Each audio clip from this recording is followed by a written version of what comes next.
So this Friday, the most anticipated movie of the year, Interstellar, is coming out, starring Matthew McConaughey and Anne Hathaway, from the director Christopher Nolan, the director of the Dark Knight trilogy and Inception. However, despite all the buzz, it currently holds a tomato meter of 75, the lowest rating for Christopher Nolan to date. What the hell, man? Even your artsy student film has a higher score right now. General consensus, according to many critics, seems to be that despite the special effects, the storyline seems to be lacking, especially in the third act. Which made me think of an earlier version of the script that allegedly came out in 2008, back when it was set to be directed by Steven Spielberg.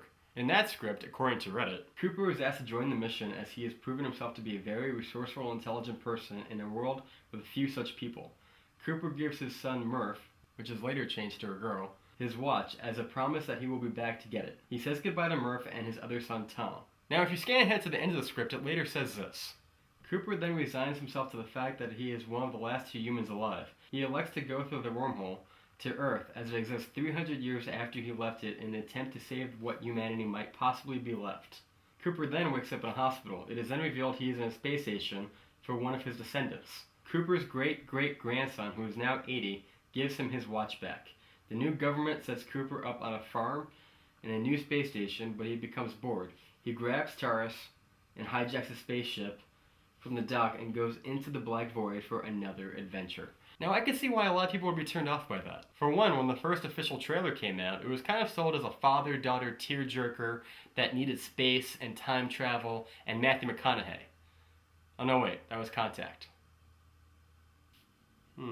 Anyway, it's sold as a sci-fi film about a guy who's just trying to save the world and get back to his kids, heavily using the line, "I'm coming back." Which, based on this, he never in fact does, or at least not soon enough. Many said the trailer is purposely cut this way as a way to avoid showing the space adventure that would be shown later, despite the fact that they show it in trailers later on. It's clear and simple. People don't want to be depressed. They want to see McConaughey get back to his two motherless children so they don't have to be subjected by being raised by John f***ing Lithgow. Whoa. No, wait a minute. That's your part.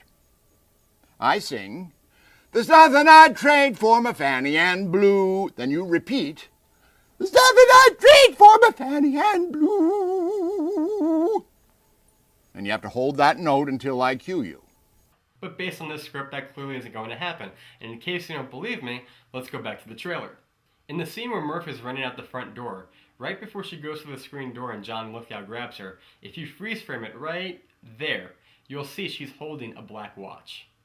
Unlike the cheap gold one McConaughey can be seen wearing here. It is a cheap gold watch. Indeed, it is an old crappy black watch that his father gave him and his father before him.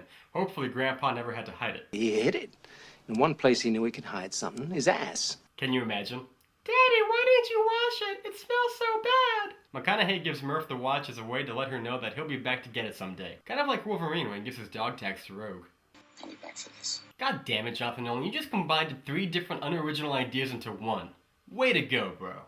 Now, it could be true that it's a fake script that was purposely put out to throw people off, and I think that would be absolutely brilliant. However, I seriously doubt that based on the reviews that are currently pouring out by the main critics. What do you think? Do you think Interstellar is going to end the way that Reddit says it's going to end, or is it going to be throwing people off? Go check it out this Friday. Be sure to subscribe, leave your comments down below, and as always, thanks for watching.